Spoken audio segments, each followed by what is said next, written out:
আসসালামু আলাইকুম। কি অবস্থা গাইস, কেমন আছেন? ভাইরে ভাই, সৌদি আরবে না প্রচুর পরিমাণে গরম, বুঝছেন? আর পানির সংকট তো আছে। এই যে দোকানে যাইতেছি, একটা পানির বোতল নিতেছি, এটা ইনটেক বোতল। তো এখানে সব জিনিস কিনা, এই টু জেড আপনার নিত্য প্রয়োজনীয় যা কিছু আছে সব কিছুই আপনার কিনা। এই যে দেখেন, এই যে গোসলের পানি বা ক্লিনিংয়ের পানি, এই যে পানি এখান দিয়ে আয় না, এই যে এখান দিয়ে ঢুকাই দেওয়া যায়, বড় ওই যে ট্যাঙ্কারগুলো আছে। সালাম আলাইকুম, কাল হাল এরই অবস্থা। এই যে দেখেন বাসা থেকে পানি নিতেছি। অবশ্যই আমগুলো দোকানে খাওয়ার পানি দেয়, কিন্তু ঈদের পরে আপনার ওই যে দোকানে অনেক বেশি কাজ, গোডাউনে অনেক বেশি কাজ, তো এই কারণে আর পানি দিতেছে না। ওই যে পানি আমাদের ফিল্টারে বোতলে করে 5-6টা দেওয়া যায়। আমরা মানুষ আছি 5-6 জন, 7 জন আছি লোক। তো ওগুলা আমরা মোটামুটি 5-6 দিন দোকানে খাই। বাসাগুলা তো আলাদা, বাকালা থেকে কিনে আনি। এই যে আপনার 6টা-7টা কার্টন থাকে, বা অনেক সময় ছোটো আছে, আদার্স অনেক পানি আছে, কিনে আনি খাই। আর কি অবস্থা রে ভাই, এখানের ওয়েদার আমার সাথে যায় না।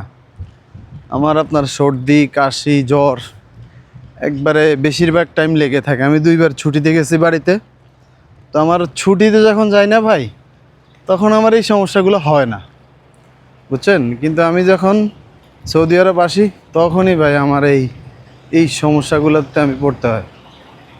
মানে সবসময় অসুস্থ থাকি, নাক দিয়ে অল টাইম পানি পড়তেই থাকে, পানি পড়ে।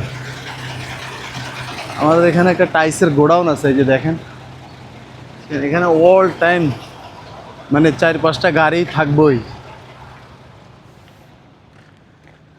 তো আপনাদের বাড়ির সবার কি অবস্থা, কে কোথা থেকে ভিডিওটা দেখেন, একটু কমেন্ট করেন, একটু সাপোর্ট দিয়েন, ভালো লাগবে। অর্থনৈতিক অবস্থা খুব খারাপ ভাই, এই কারণে কাজের পাশাপাশি একটু চেষ্টা করতেছি ভিডিও বানাইতে, যেন সবার ভালোবাসা পাই বা একটু ইনকামও করতে পারি। সত্যি কথা, এখানে মিথ্যার কিছু নাই, চেষ্টায় আছি, আল্লাহ যদি সফল করে। তো আজকের ওয়েদারটা খুব ভালো, আপনার মেঘলা মেঘলা করতেছে। ওকে, রে এখান দিয়ে ড্রেন দিয়ে পানি পড়তেছে দেখেন। আর এই হচ্ছে আমার দোকানের পিছনের সাইড, এই যে দরজা, এই গ্যাস, আর এখানে আপনার ওই যে পুরনো তেলগুলা এই ড্রামের মধ্যে রাখে। আর দোকানে যত টিন আছে সব এখানে ফালায়, এগুলো পরবর্তী আমরা বিক্রি করি। এই যে এখানে অনেক কিছু আছে, এগুলো আমরা বিক্রি করি। আর দেখেন পিসের পরিবেশ। অবশ্যই এখানে সৌদিরা আসে না, এখানে থাকে না, বিভিন্ন ময়লা টয়লা বাতাসের কারণে এসে এখানে জমা হয়। ঠিক আছে, তো আসসালামু আলাইকুম রহমতুল্লাহ বারকাতুহু।